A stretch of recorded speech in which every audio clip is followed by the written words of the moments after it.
بسم اللہ الرحمن الرحیم۔ معزز سامعین، السلام علیکم ورحمۃ اللہ وبرکاتہ۔ اس حصے میں ہم ذکر سنیں گے حضرت ابراہیم علیہ السلام کا۔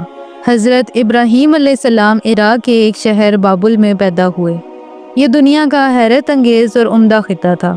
اس پر ایک ظالم و جابر حکمران مسلط تھا۔ حضرت ابراہیم علیہ السلام کا نام قرآن مجید میں 69 مقامات پر آیا ہے اور 65 صورتوں میں ان کے متعلق گفتگو ہوئی ہے۔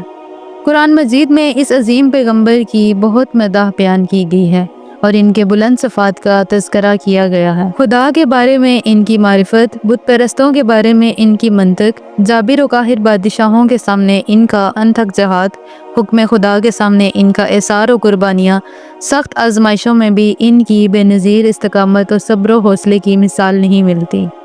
حضرت ابراہیم علیہ السلام نے آنکھ کھولی تو بابل پر نمرود جیسا ظالم و جابر حکمران بادشاہ تھا۔ وہ اپنے آپ کو بابل کا خدا سمجھتا تھا۔ البتہ بابل کے لوگوں کے لیے یہی ایک بت نہ تھا، بلکہ اس کے ساتھ ساتھ یہاں مختلف شکلوں کے کئی ایک بت تھے۔ وہ ان کے سامنے جھکتے اور ان کی عبادت کیا کرتے تھے۔ حکومت وقت سادہ لو افراد کو بے وقوف بنانے اور انہیں خوفزدہ کرنے کے لیے بت پرستی کی ایک مؤثر ذریعہ رکھتی تھی، لہٰذا وہ بت پرستی کی سخت حامی تھی اور کسی بھی بت کی خلاف ورزی کو بہت بڑا ناقابل معافی جرم قرار دیتی تھی۔ حضرت ابراہیم علیہ السلام کی ولادت کے سلسلے میں مورخین نے عجیب و غریب داستان نقل کی ہے۔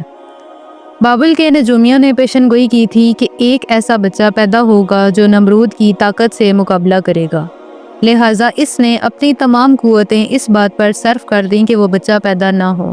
اس کی کوشش تھی کہ اگر ایسا بچہ پیدا ہو بھی جائے تو اسے قتل کر دیا جائے، لیکن اس کی کوئی تدبیر کارگر نہ ہوئی اور یہ بچہ آخرکار پیدا ہو گیا۔ اس بچے کی جائے ولادت کے قریب ہی ایک غار تھی۔ اس کی ماں اس کی حفاظت کے لیے اسے اس غار میں لے گئی اور اس کی پرورش کرنے لگی، یہاں تک کہ اس کی عمر 13 برس ہو گئی۔ اب بچہ نمرود کے جاسوسوں سے بچ کر نوجوانی میں قدم رکھ چکا تھا۔ اس نے ارادہ کیا کہ اس عالم تنہائی کو چھوڑ دیا جائے اور لوگوں تک وہ درس و تدریس پہنچائی جائے جو انہیں اللہ کی طرف سے حاصل ہوئی ہے۔ حضرت ابراہیم علیہ السلام ایک عظیم نبی تھے۔ آپ کی کچھ صفات قرآن پاک میں بیان ہوئی ہیں۔ پہلے فرمایا گیا ہے کہ ابراہیم اپنی ذات میں ایک امت تھے۔ اس سلسلے میں حضرت ابراہیم علیہ السلام کو امت کیوں کہا گیا؟ حضرت ابراہیم علیہ السلام انسانیت کے عظیم رہبر، مقتدی اور معلم تھے۔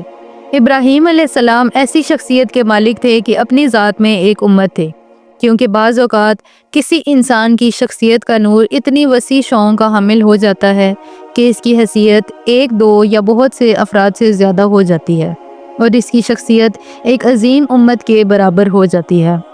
وہ ماحول کہ جس میں کوئی خدا پرست نہ تھا اور جس میں سب لوگ شرک و بت پرستی کی دلدل میں گھر گئے، اس میں حضرت ابراہیم علیہ السلام واحد توحید پرست تھے، پس آپ تنہا ایک امت تھے اور اس دور کے مشرکین ایک الگ ریاست تھے۔ ابراہیم علیہ السلام ایک امت کے وجود کا سرچشمہ تھے، اس لیے آپ کو امت کہا گیا ہے۔ اس میں کوئی اشکال نہیں کہ یہ چھوٹا سا لفظ اپنے دامن میں بہت وسیع معنی گھیرے ہوئے ہے۔ ابراہیم علیہ السلام ایک عظیم پیشوا تھے۔ وہ ایک امت ساز جواں مرد تھے۔ جس ماحول میں کوئی توحید کا دم بھرنے والا نہ تھا، وہ توحید کے عظیم علم بردار تھے۔ ان کی دوسری صفت یہ تھی کہ وہ اللہ کے مطیع بندے تھے اور ہمیشہ اللہ کے سیدھے راستے اور طریقے حق پر چلتے تھے۔ وہ کبھی بھی مشرکین میں سے نہ تھے۔ ان کے ہر فکر، ہر پہلو، ان کے دل کے ہر گوشے اور ان کی زندگی کے ہر طرف اللہ ہی کے نور کا جلوہ تھا۔ ان تمام خصوصیات کے علاوہ وہ ایسے جواں مرد تھے کہ اللہ کی سب نعمتوں پر شکر گزار تھے۔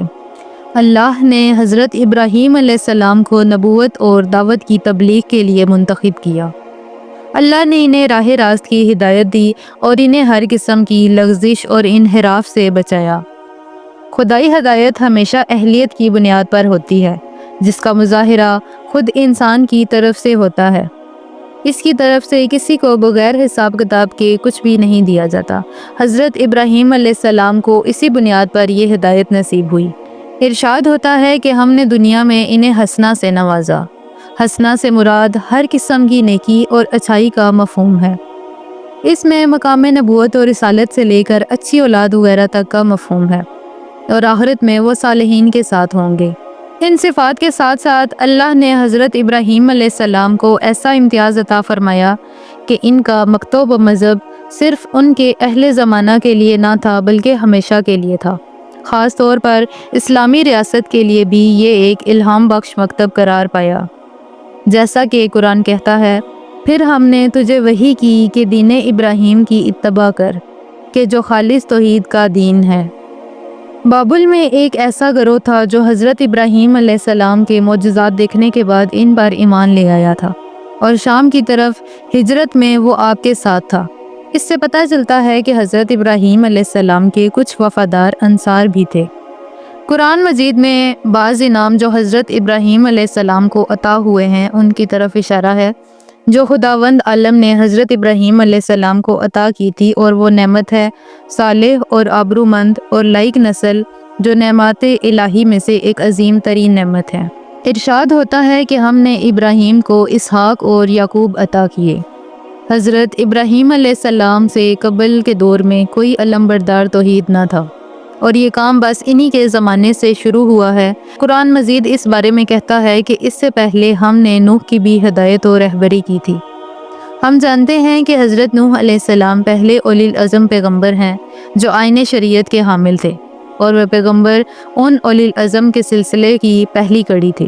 حقیقت میں حضرت نوح علیہ السلام کی حیثیت اور ان کے مقام کی طرف اشارہ کر کے جو حضرت ابراہیم علیہ السلام کے اجداد میں سے ہیں، اور اسی طرح پیغمبروں کے اس گروہ کے مقام کا تذکرہ کر کے جو حضرت ابراہیم علیہ السلام کی اولاد اور ذریت میں سے تھے،